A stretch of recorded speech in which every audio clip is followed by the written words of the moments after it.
Salam Malaysia Madani. Kita bersama lagi dalam Ruang Bicara yang dibawakan kepada anda tentunya di Bernama TV, dan sudah pastilah hari ini juga kita memilih satu lagi topik yang cukup relevan sebenarnya dengan perkembangan semasa, dan kita akan sembang-sembang berkaitan dengan topik ini bersama dua tetamu.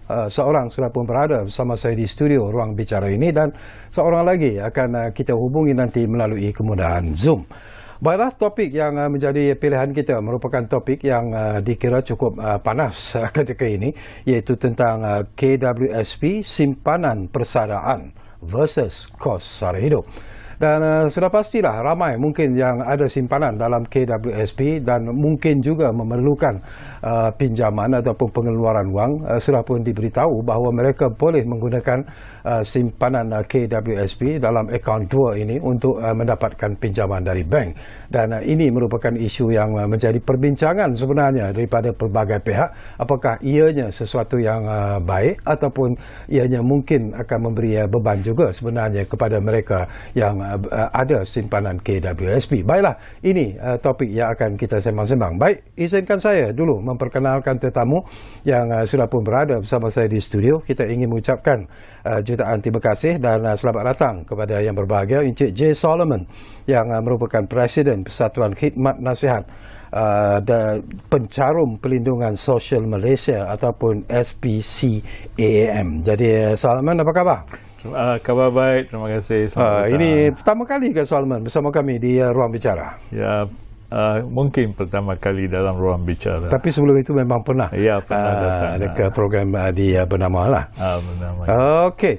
Kita juga ada seorang lagi tetamu, macam saya katakan, kita akan hubungi nanti melalui kemudahan Zoom, iaitu yang berbahagia Dr.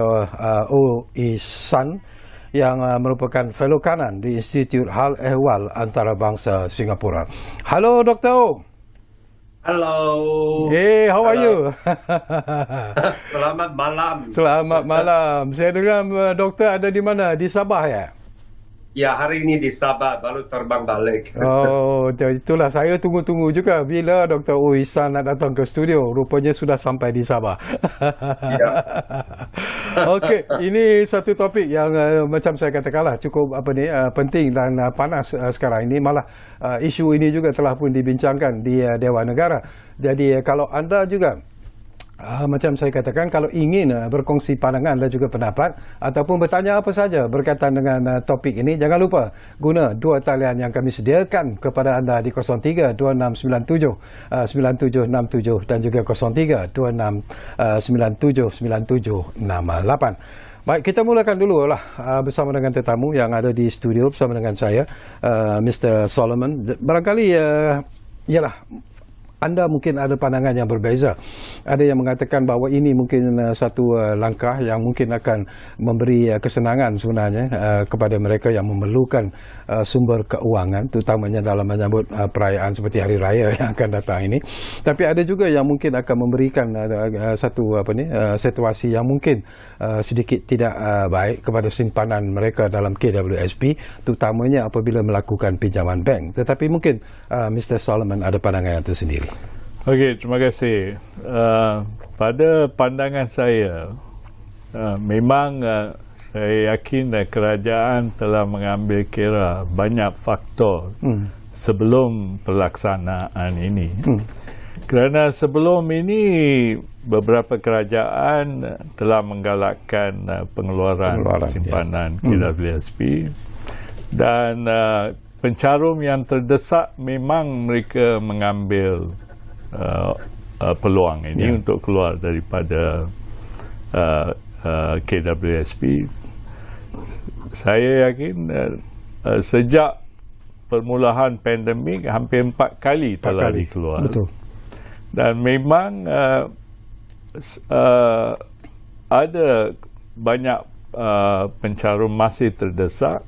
So memang mereka kemungkinan ada harapan mungkin dapat keluar dan sebagainya. Seperti apa yang mereka lihat daripada kerajaan-kerajaan yang lalu. Tetapi saya fikir kerajaan ini sedar impak negatifnya. Kerana tujuan KWSP adalah untuk orang yang bersara, supaya mereka boleh gunakan wang yang mereka ada tu untuk mengendalikan kehidupan mereka. Betul. So dalam keadaan seperti itu, kalau setiap kali you keluar wang daripada KWSP, mungkin bila kamu bersara tak cukup wang, dan mungkin tak ada apa wang lagi untuk keluar. So ini akan wujud satu sosioekonomi yang tidak stabil. Dan oleh sebab itu saya fikir kerajaan Malaysia Madani ini telah membuat satu keputusan alternatif daripada keluar daripada KWSP. So pelaksanaan ini mungkin baik kerana oleh kerana pemikiran ramai pencarum nak keluar lagi, mungkin beri peluang untuk orang yang mendesak tu gunakan bank, pinjaman bank itu. Kerana kalau kita lihat kadar faedah memang rendah kalau banding dengan pinjaman biasa. Dan yang kedua, kemungkinan bukan semua yang ingin ambil pinjaman ini. Kerana kalau kita banding dengan pengeluaran, kalau dapat peluang mereka nak ambil, itu senang saja. Tetapi bila pelaksanaan pinjaman itu, mungkin ada sedikit golongan mungkin dia akan fikir betul-betul dia perlu atau dia nak cuma ambil peluang untuk keluarkan wang seperti 4 kali yang dikeluar dahulu. So oleh sebab itu ini tumpu kepada orang yang terdesak sahaja. So saya fikir ini satu alternatif yang lebih baik daripada pengeluaran wang simpanan KWSP. Okey, cuba kita dengar pula apa pandangan peribadi daripada Dr. O. Ihsan berkaitan dengan isu ini. Jadi apakah doktor juga sependapat dengan apa yang disebut oleh Mr. J. Solomon di studio ini, ataupun mungkin doktor ada pandangan yang berbeza dalam isu ini, doktor? Pandangan peribadi daripada doktor sendiri. Ya. Memang saya ada pandangan yang lebih kurang bersamaan dengan pandangan Encik Solomon. Kerana kerajaan sekarang mesti membuatkan satu dasar kompromis di antara kesulitan ataupun kerumitan penghidupan rakyat yang memang sekarang ini sangat lebar dan panjang akibat pandemik yang memang terlalu panjang tersebut. Tetapi juga kerajaan tidak ingin nampak bahawa mereka yang akan bersara di masa depan itu dalam akaun KWSP mereka itu mungkin tidak bercukupan dana untuk memelihara penghidupan mereka selepas bersara yang sekarang semakin panjang hayat rakyat kita ya. Dahulu mungkin 10-20 tahun, sekarang 2-30 atau 40 tahun jika berhayat yang terlalu panjang. Jadi itulah mengapa kerajaan ada cadangan ini untuk in a sense menjadi gadaian kan, jadi mortgage untuk pinjaman yang dana dalam akaun KWSP tersebut untuk dijadi seperti mortgage untuk pinjaman wang dengan kadar yang sederhana ataupun kadar yang rendah. Jika mereka yang betul-betul ada keperluan untuk adanya wang yang ekstra pada masa sekarang untuk melintasi kerumitan penghidupan mereka, jadi bolehlah dapatnya pinjaman tersebut. Tetapi dana mereka ataupun dana KWSP mereka memang tetap ada dalam akaun KWSP tersebut. Okey, barangkali Solomon dengar daripada apa yang disebut oleh Dr. O. Ihsan sebentar tadi. Ada juga yang berpandangan dan juga berpendapat bahawa interest yang dikenakan iaitu 5% untuk pinjaman ini dikatakan rendah jika kita bandingkan dengan kadar interest yang dikenakan sekiranya kita ambil personal loan sebagai satu contoh yang baik. Jadi apakah ini mungkin akan memberi kelebihan kepada peminjam nanti ataupun akan berlaku sebaliknya? Memang kadar faedahnya lebih rendah daripada pinjaman biasa sekarang. Dan saya dalam pandangan bahawa mungkin ramai akan ambil, mungkin oleh kerana setengah selalunya fobia bila nak ambil pinjaman daripada mana-mana tempat. So golongan terdesak saja yang akan gunakan pelaksanaan ini. Saya tak yakin orang yang ada atau yang boleh manage keadaan mereka tak yakin akan pergi ambil pinjaman ini. Dan memang ini adalah satu perkara yang seperti apa yang saya katakan tadi lah, satu alternatif lah. Kalau tidak, pemikiran sekarang dalam pencarum yang terdesak itu, harapan mereka adalah nak keluar lagi dan pihak-pihak yang tertentu pun tidak memberi kesedaran pada mereka yang matlamat utama simpanan KWSP adalah masa kita bersara. Bukan masa sekarang. So sekarang oleh kerana terdesak dan kerajaan sekarang pun adalah kerajaan baru untuk pacify grup ini yang mendesak tu, mereka gunakan cara ini. Tetapi cara ini adalah satu cara yang bijaksana kalau kita banding dengan apa yang dibuat oleh kerajaan.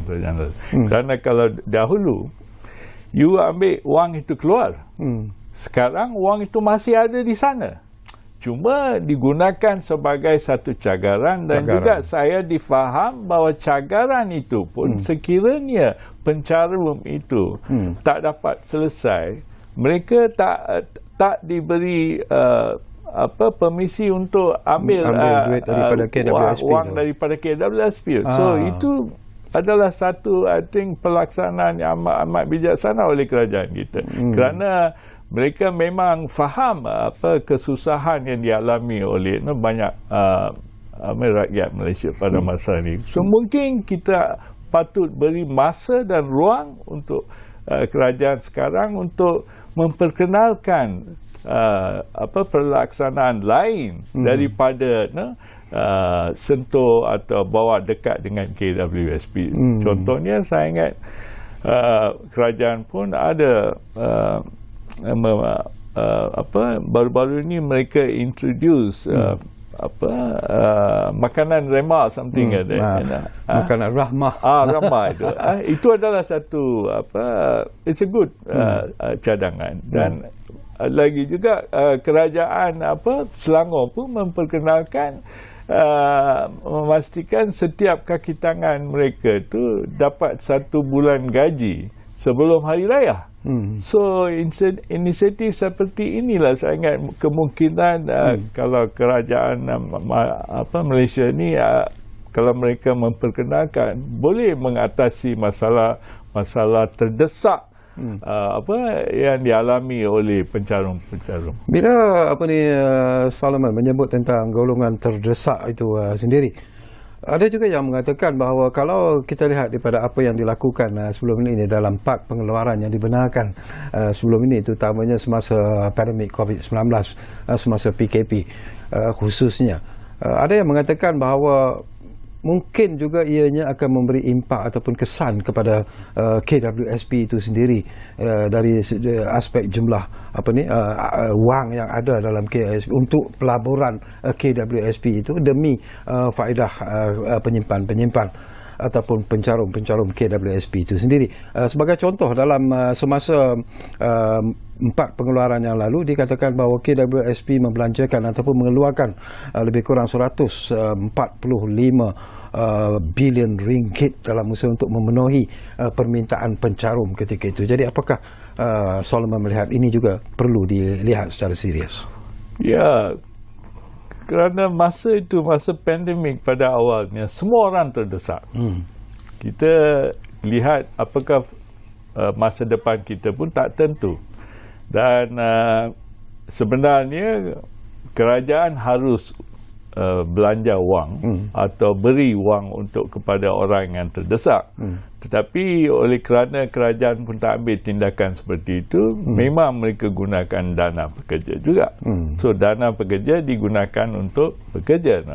Tetapi alternatively, kemungkinan kerajaan harus sepatutnya beri kepada rakyat yang terdesak. Memang bila wang dikeluarkan, memang jumlah wang itu bukan akan jadi sebanyak yang kita ada sebelum pandemik.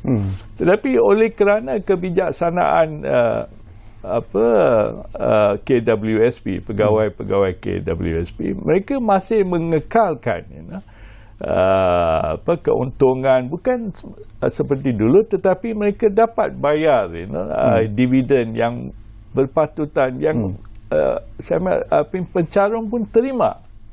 Mereka pun tak bising banyak dan mereka faham keadaan. So oleh sebab itu saya fikir pentadbiran KWSP masa ni dan masa dulu pun selalunya mereka mengekalkan dana kita dengan secara yang baik. Itu saya fikir kita harus beri penghormatan pada mereka. Ya, betul.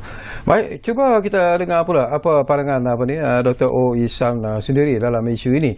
Tadi pun saya bangkitkan perkara yang sama sebenarnya doktor kepada Encik Solomon yang berada di studio. Ini tentang 5% kadar interest ataupun faedah yang akan dikenakan daripada pinjaman ini.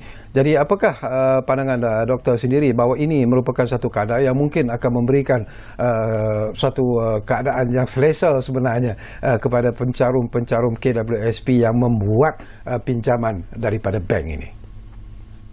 Kerajaan mengeluarkan polisi ini ataupun dasar ini untuk in a sense buat pengeluaran wang ini ada sedikit kerumitan, tetapi hasratnya adalah positif, adalah baik, iaitu kalau tidak, jika seseorang pekerja dapat mengeluarkan wang ataupun dana dengan terlalu selesa ataupun mudah. Jadi kita pun ada dengar bahawa adanya mereka yang mengeluarkan wang tetapi mungkin bukan untuk membeli benda-benda yang keperluan penghidupan dan sebagainya. Mereka pergi beri umpamanya barang-barang hiasan ataupun ada juga yang memberi kereta dan sebagai kereta yang baru, yang ekstra, bukannya yang menggantikan kereta yang lama. Jadi kerajaan mahu memastikan bahawa pengeluaran wang ataupun penjanaan wang ini adalah digunakan untuk tujuan-tujuan yang untuk memudahkan penghidupan.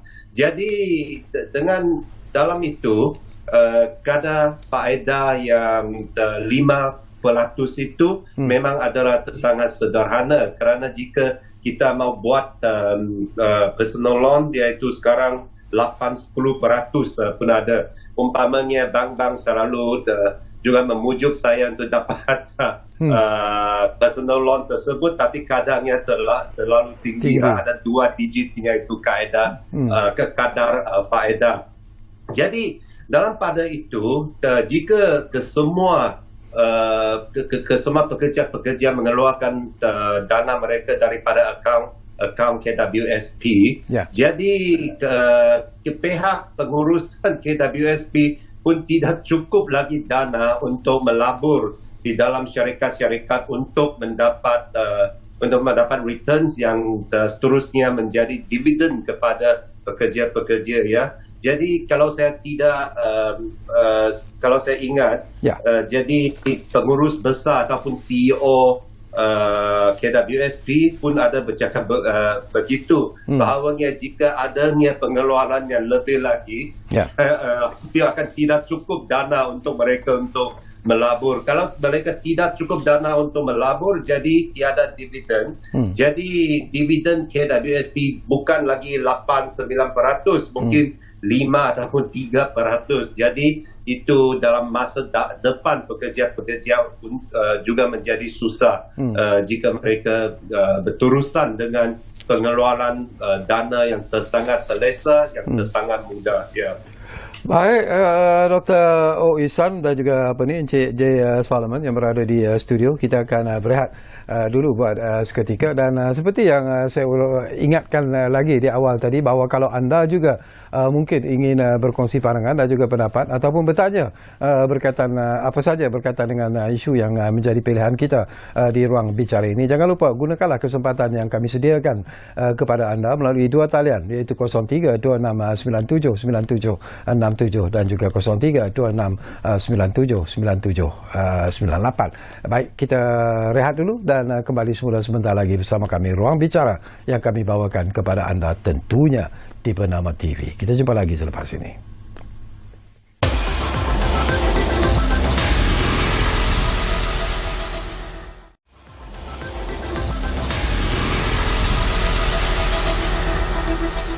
Baiklah, kita kembali semula ke ruang bicara ini, dan saya difahamkan kita dah pun ada pemanggil di talian kita sekarang ini, Dr. Muzaffar dari Kuala Lumpur sudah pun bersiap sedia di talian kami. Assalamualaikum, Doktor. Waalaikumsalam, Syarkawi. Boleh dengar suara saya? Dengar dengan jelas, Doktor. Jelas ya. Macam mana puasa so far? Okey. Okey, alhamdulillah. Okey, selamat petang kepada tamu-tetamu jemputan ya. Ya. Mengenai isu KWSP ya. Ya. Very interesting isu lah. Saya selalu menulis dekat surat khabar. Aha. Pagi tadi pun dah, hari ni pun ada publish juga satu dekat surat khabar Cosmo pasal KWSP. Wow, okey. Banyak kali lah saya dah cakap. Saya nasihatkan orang ramai, kita ni sepatutnya ada dua jenis akaun. Ya. Satu persaraan macam KWSP tu. Ya. Satu lagi untuk wang untuk kecemasan. Okey. So for emergency. Ya. So you cannot use KWSP, you tak boleh gunakan duit persaraan KWSP itu sebagai kecemasan. Itu bukan untuk kecemasan. Itu untuk persaraan. Okey. Lepas kita dah bersara nanti, usia tua, tak mampu lagi bekerja, penyakit banyak. So kita perlukan duit tu untuk kita punya survival. Logic and common sense lah kan. Ya. So keputusan kerajaan sebelum-sebelum ni benar akan keluar-keluar tu kan. Bagi saya amat mengecewakan lah, sebab dia mengganggu simpanan pekerja kita ni. Dia mengganggu orang punya masa depan. That's the problem. Okay. So kalau boleh, ini yang terbaru ni pun kerajaan benarkan untuk mencagarkan untuk membuat pinjaman bank. Pinjaman, nama pun pinjaman. So risiko kat situ ada, Syarkawi. Betul. Kalau tak mampu nak bayar pinjaman, apa yang akan terjadi nanti? Pernah terfikir tak? So saya nak cadangkan lah pada pihak kerajaan ke apa, don't disturb lah KWSP atau EPF ni. Cari alternatif lain lah. So far diorang dah start dengan menu rahmah tu kan. Ya. Boleh nampak kecil, tapi sebenarnya banyak bantu. So cari alternatif lain. Don't touch KWSP, EPF all the time. Satu lagi, saya tengok KWSP, EPF ni tak ada isu pun. Yang jadi problem sebab politik. Orang mempolitikkan dia ni semua nak tarik interest pengundinya pasal. So tak pasal dia mengganggu KWSP, EPF ni. So it's a sad thing lah to happen in our country like that. So itu aja pandangan saya nak bagi malam ni. Mungkin Dr. Muzaffar, saya juga nak dapat pandangan doktor tentang satu isu lah. Isu apa tu? Tentang KWSP ni lah, okay. Pinjaman. Yalah, ramai yang menyatakan bahawa yalah, walaupun dikenakan interest ataupun apa dipanggil kadar faedah pinjaman itu hanyalah 5%. Tetapi kalaulah pencarum KWSP ini gagal untuk membayar hutang tersebut, dikatakan bahawa bank tidak boleh menyentuh duit simpanan mereka di KWSP. Jadi apakah ini satu jalan yang dianggap selamat sebenarnya untuk membuat pinjaman tersebut? It's very interesting. You raise a very good point, Syarkawi. Kita tak mendalam lagi apa implikasinya kalau orang gagal bayar balik pinjaman yang diorang buat kat bank ni. Apa akan berlaku dekat duit KWSP tu? Can bank touch the money or not? So it become a legal issue. Kita tak ada kes lagi. Kita kena tunggu kes mahkamah tu, macam mana hakim nak tentukan benda ni nanti. Susah bagi saya untuk bercakap sekarang sebab kita tak dapat dia punya perincian dia pun. Okay. So whatever it is a pinjaman for me it's very risky lah, very berisiko tinggi lah, bahaya. It's a no good. To me, I disagree with this idea lah. Okay. You respect lah. Okey.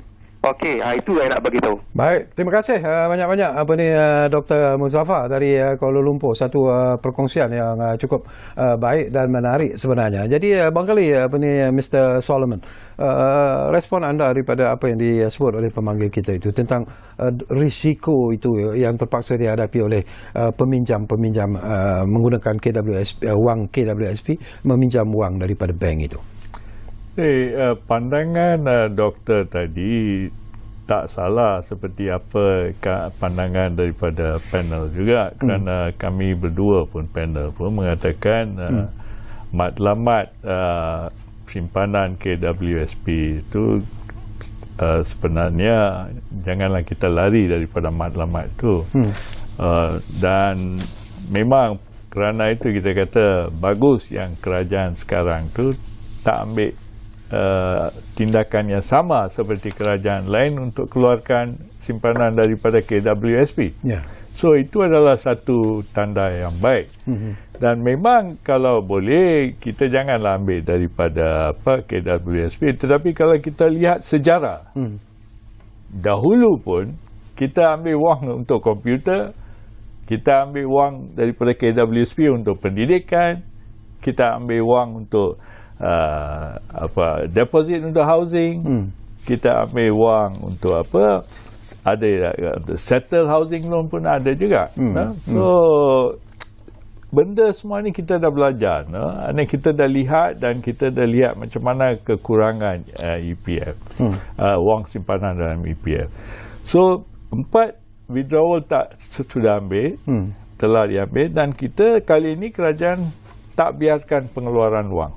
Cuma kerajaan untuk menyenangkan hati perbankan, dia kata okey, lihat ada wang di sana dan KWSP dan beri mereka pencarum yang terdesak.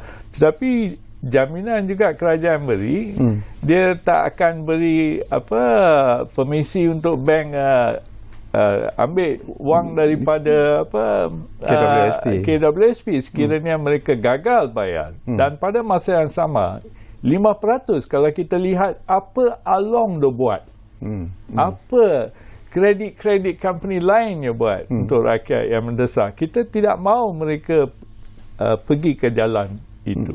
So ini satu alternatif. Saya bersetuju dengan Dr. Muzaffar juga, kalau boleh jangan kita sentuh kena mengena dengan EPF KWSP. Tetapi kerajaan sekarang oleh kerana pemikiran rakyat yang kata nak keluar, dan mereka dah ambil 4 kali, mungkin mereka masih ada yang pihak-pihak tertentu pun paksa mereka supaya paksa kerajaan ambil. So untuk mengelakkan sebarangan masalah, saya ingat ini ada satu alternatif. Saya fikir dan yakin masa depan, saya bersetuju dengan Dr. Muzaffar juga, saya yakin kerajaan tak akan sentuh lagi. Kerana saya ingat kerajaan sekarang ini mereka ada perkara-perkara yang yang lain alternatif untuk menyelesaikan masalah pencarum-pencarum yang terdesak. Dan tapi yang penting adalah bukan saja kerajaan main peranan, majikan pun harus main peranan.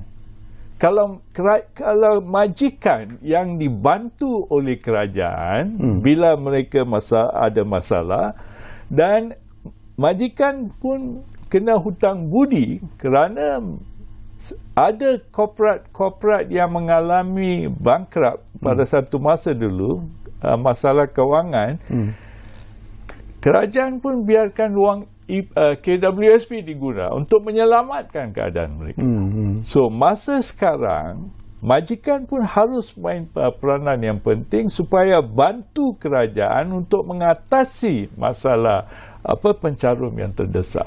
So yang penting mereka harus beri gaji sara hidup, living wage, itu mustahak. So jangan selalu harap kerajaan. So kerajaan nak cari wang di mana? So memang mereka kena main peranan juga, tetapi majikan pun harus main Memainkan peranan. peranan. So semua pihak pun harus main peranan. So pencarung pun janganlah kita gunakan, harapkan kita nak keluar wang simpanan kita daripada KWSP dan kita lupa yang wang itu kita perlu bila kita bersara. Ya. Okey, saya juga nak dapat pandangan daripada Dr. Owisan berkaitan dengan isu ini. Ini pun satu isu yang cukup menarik dan penting sebenarnya untuk kita fikirkan secara serius, Doktor, ya.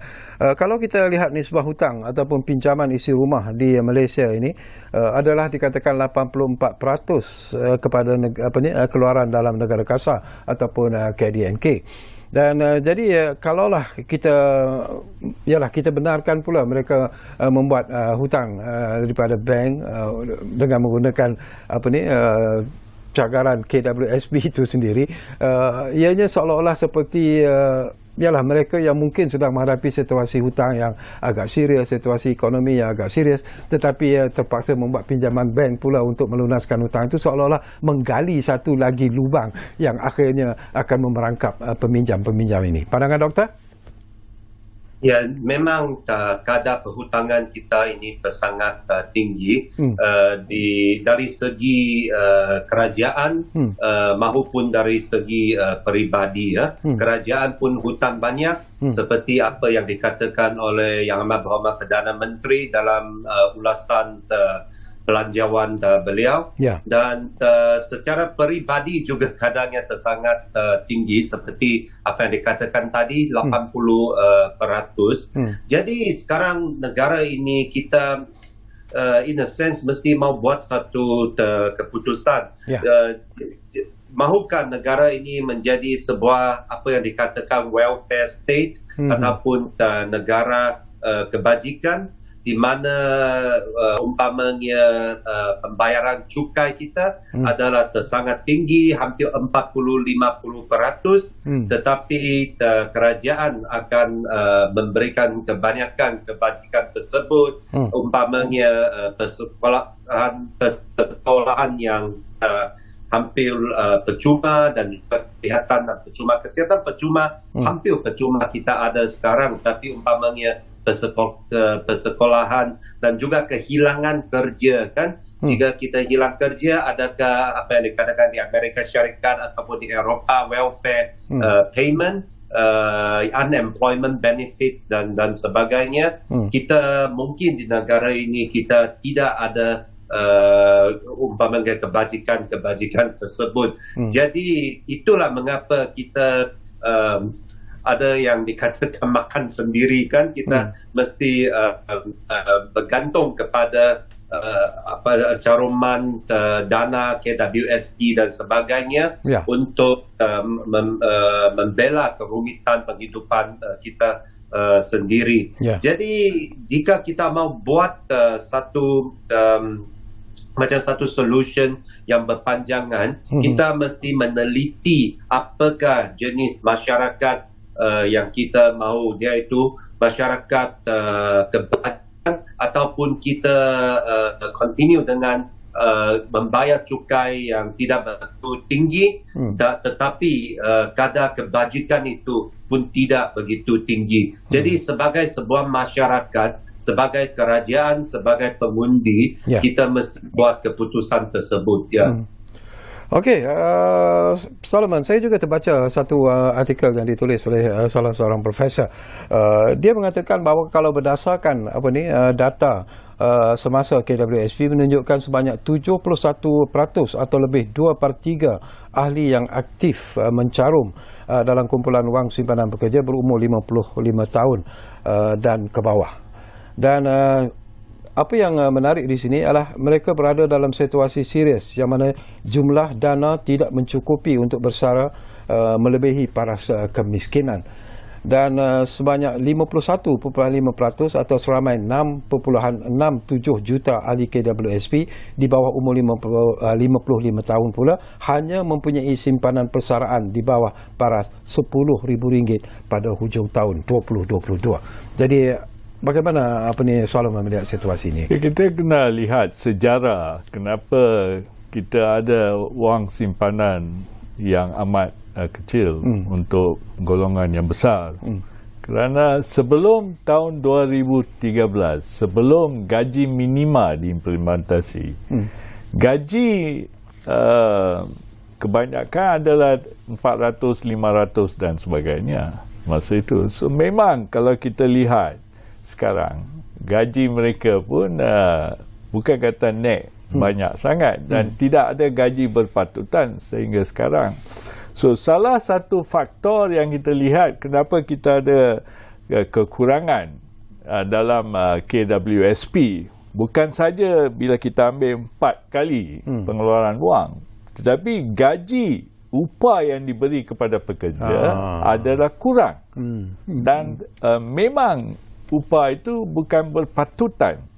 So itu kita kena betulkan. Pasal itu tadi saya kata majikan pun harus main peranan untuk pastikan gaji living wage harus diberi. Kalau kita lihat contohnya tahun 2018 laporan Bank Negara Malaysia mengatakan seorang bujang yang berada di Kuala Lumpur gajinya sepatut RM2,700. Itu adalah laporan tahun 2018. Dan sekarang adalah tahun 2023. 6 tahun dah lalu. Masih bawah paras RM2,700.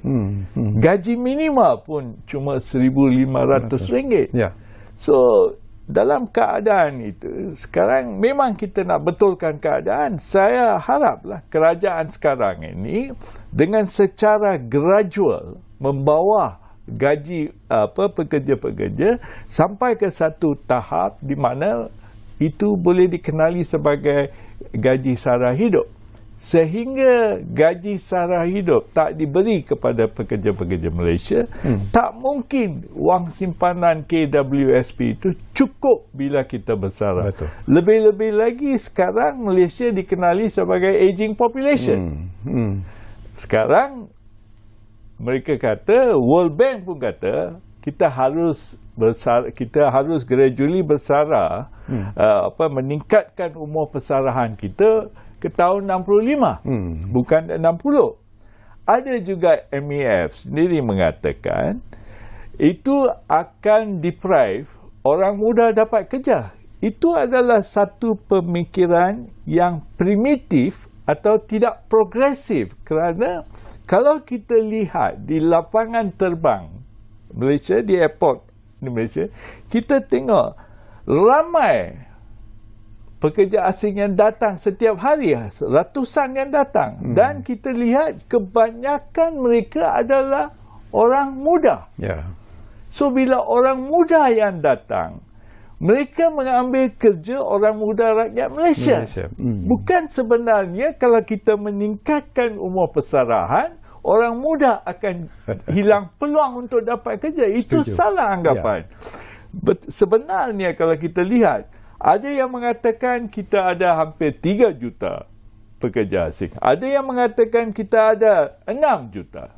Data pun tak menunjukkan satu yang benar. Tetapi kita ada anggaran dalam 3 hingga 5 juta. Kebanyakan pekerja asing yang 3, 4, 5 juta itu adalah orang muda.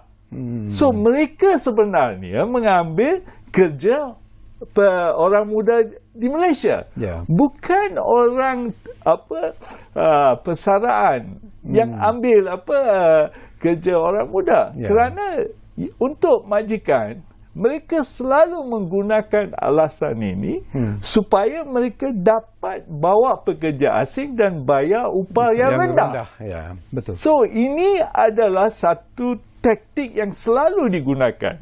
So kita kena betulkan itu. Saya harap kerajaan sekarang akan betul keadaan itu. Okey. Baik, kita akan sambung lagi, tapi kita berehat buat kali terakhir dan kembali nanti.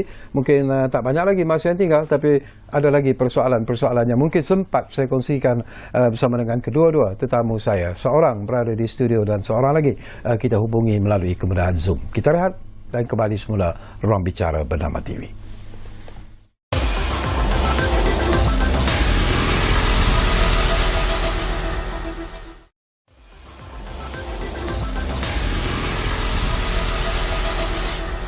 Baiklah, kita di ruang bicara semula masih lagi bercakap tentang KWSP, simpanan persaraan versus kos sara hidup.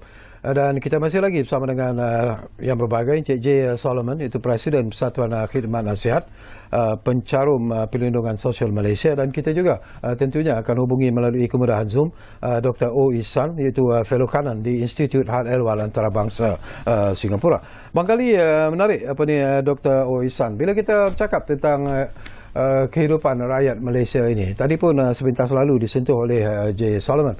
Selalunya bila kita sebut tentang pinjaman bank yang sekarang ini menjadi isu yang begitu menarik, ialah dikaitkan juga dengan kos sara hidup rakyat Malaysia sendiri yang dikatakan menghadapi pelbagai cabaran sebenarnya. Tapi apakah ini satu jalan penyelesaian yang pandangan doktor sebenarnya boleh memberikan satu impak ataupun kesan positif dalam usaha untuk menangani kos sara hidup rakyat Malaysia secara keseluruhannya? Ini memang merupakan satu penyelesaian yang sebaiknya sementara sahaja.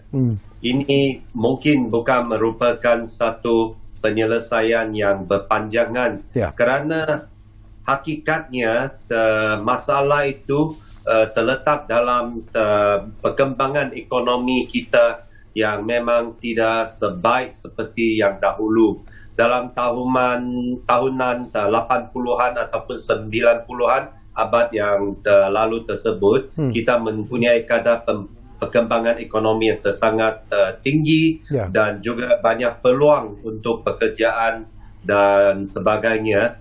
Jadi sekarang akibat pandemik tersebut, perkembangan ekonomi kita memang terapun merosot. Jadi hakikatnya kerajaan mesti mencari dasar-dasar, mencari jalan-jalan yang dapat memperkembangkan ekonomi negara kita untuk mencipta lebih banyak peluang untuk pekerjaan, yang itulah yang akhirnya dapat menyelesaikan masalah tersebut. Tapi seperti apa yang Encik Solomon pula bercakap, iaitu tahap upah kita ataupun wage level kita ini juga sangat rendah berbanding dengan negara-negara lain yang hampir menjadi negara yang telah pun developed country. Jadi jika kita memang berhasrat menjadi sebuah negara yang telah pun maju, jadi kita mesti meneliti tahap-tahap upah kita, adakahnya sebanding dengan negara-negara lain yang juga akan menjadi negara-negara maju. Seperti apa yang saya lihat, jadi kadar ataupun tahap upah kita adalah sangat rendah. Adanya negara-negara seperti negara China umpamanya, mereka dahulu bermakna 10-15 tahun dahulu, mereka mempunyai tahap upah yang sangat rendah juga, tapi sekarang tahap upah mereka telah pun melintasi Malaysia.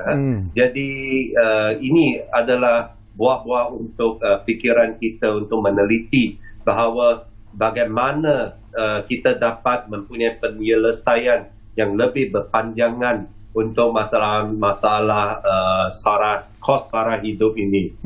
Baik, menarik. Baik, sesuatu juga yang penting Dr. Saudara Solomon ya. Pihak kerajaan dikatakan ketika ini sedang mencari mekanisme lain dalam usaha ialah terhadap pencarum ketika bersara nanti. Mungkin macam gaji tadi, itu satu persoalan yang cukup menarik. Solomon pun bangkit, Dr. O. Ihsan pun bangkit. Jadi mekanisme apa lagi yang boleh disarankan oleh kepada pihak kerajaan sendiri dalam usaha untuk menjamin bahawa kehidupan rakyat, kos sara hidup rakyat sendiri dapat diatasi sebenarnya? Satu tindakan yang diambil oleh kerajaan Selangor baru-baru ini yang mengatakan mereka akan bayar 1 bulan gaji untuk perayaan Hari Raya sebelum Hari Raya kepada kaki tangan mereka, itu harus diikuti oleh semua kerajaan negeri dan juga harus diikuti oleh sektor awam juga. Kerana kalau kerajaan introduce perkara seperti ini, GLC harus ikuti mereka. Kita ada hampir 50,000 GLC company. Dan pekerja-pekerja di sana pun, mereka akan dapat rezeki. Ini adalah satu perkara yang bukan kata akan impak GLC yang buat keuntungan dan sebagainya. Apa salahnya mereka berkongsi kekayaan ini? Seperti apa yang kita lihat di Indonesia, mereka ada tunjang hari perayaan 1 bulan. Itu adalah mandatory. Semua syarikat harus beri kepada pekerja mereka 1 bulan gaji pada setiap perayaan itu. Seperti Christmas, Hari Raya, Dibawali dan sebagainya. So, perkara seperti itu adalah salah satu perkara kerajaan Malaysia ini mungkin boleh ambil satu cadangan daripada kami supaya mereka laksanakan ini. Ini akan bantu rakyat. Dan kedua, KWSP pun harus main peranan di mana mereka melabur, di mana-mana syarikat mereka gunakan wang pekerja untuk labur. Syarikat itu harus pastikan mereka bayar gaji yang berpatutan atau living wage. So bila mereka menggalakkan di mana-mana syarikat wang pekerja dilabur dan syarikat itu beri satu gaji upah yang living wage itu, memang syarikat-syarikat swasta yang lain pun akan ikut. So itu adalah satu cara untuk menggalakkan syarikat itu dapat pelaburan daripada KWSP. So sepatutnya kalau kita ada cadangan seperti ini atau amalkan perkara-perkara seperti ini, saya ingat lama kelamaan semua syarikat akan pastikan mereka beri gaji yang berpatutan. Dan yang kedua, kita lihat seperti apa saya kata tadi, bukan saja pekerja asing yang ambil kerja-kerja pemuda kita, tetapi pemuda kita pun lari ke negara-negara asing seperti Singapura kerana gaji sana lebih. So ini adalah satu yang penting. Kita tidak boleh abaikan, kita tidak boleh kata kita buta berkenaan masalah ini. Gaji kita harus meningkat kepada satu gaji yang sara hidup. Itu penting. Okey. Baik, kita hampir-hampir di penghujung sebenarnya, Dr. Ihsan, ya. Ada lebih kurang 3 minit saja lagi. Jadi mungkin ada harapan dan juga nasihat daripada doktor sendirilah kepada mereka yang mungkin sekarang ini sudah pun amat berminat sebenarnya untuk membuat pinjaman dengan bank dengan menggunakan collateral KWSP itu sendiri, akaun 2 KWSP itu sendiri. Tetapi mungkin ada nasihat yang ingin doktor sampaikan sebelum mereka membuat keputusan ini, hanya untuk sekadar jangka masa pendek melepaskan mereka dari kesusahan ataupun kesulitan, tetapi mungkin akan mengalami sesuatu yang mungkin lebih serius di jangka masa panjang nanti. Nasihat daripada doktor. Pada pihak peribadi saya, memang pengeluaran wang ataupun pinjaman yang berdasarkan KWSP tersebut sepatutnya dilakukan dengan munasabah. Jika kita ada perhutangan yang tinggi, umpamanya hutang untuk kereta, hutang untuk rumah dan sebagainya, kita pilih apakah hutang yang memang berkadar tinggi, yang interestnya terlalu tinggi. Jadi kalau kita berbanding kadar tersebut lebih tinggi daripada 50% yang kita dapat meminjam berdasarkan KWSP kita, jadi kita ambil pinjaman tersebut untuk membayarkan, menyelesaikan hutang yang berkadar lebih tinggi tersebut. Dan juga jika kita akan memulakan satu bisnes yang baru, umpamanya kita mau buat bisnes-bisnes yang ada side income, umpamanya kalau jika kita ada kerja yang utama tapi kita mau sedikit side income, kita mau buat bisnes kecil, boleh gunakan pinjaman tersebut.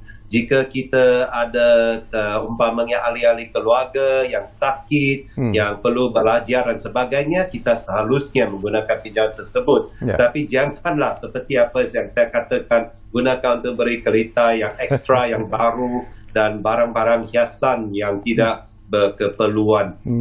Okey, menarik. Baik, ada lebih kurang 1 minit saja lagi. Solomon, apa yang ingin Solomon sampaikan sepantas-pantas dan seringkas-ringkas? Okey, selepas 65 kita capai kemerdekaan, masa sekarang kita harus berhidup satu kehidupan yang berkualiti. Bukan kita cari lagi wang untuk hidup biasa. Kita kena cari kehidupan yang kualiti. Itu yang kita nak sebagai negara Malaysia, negara nak maju. So saya harap kerajaan sekarang akan beri tumpuan supaya rakyat Malaysia hidup satu kehidupan yang berkualiti. Itu yang permintaan saya. Okey, terima kasih banyak-banyak kepada Encik J.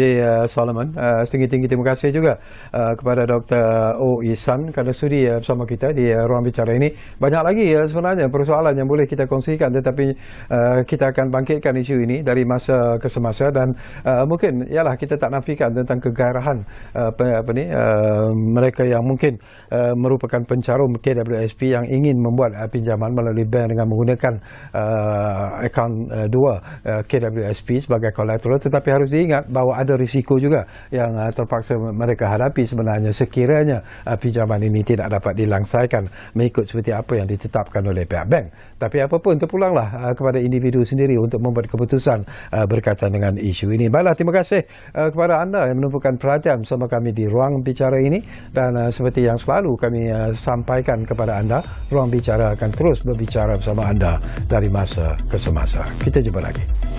Thank you, sir.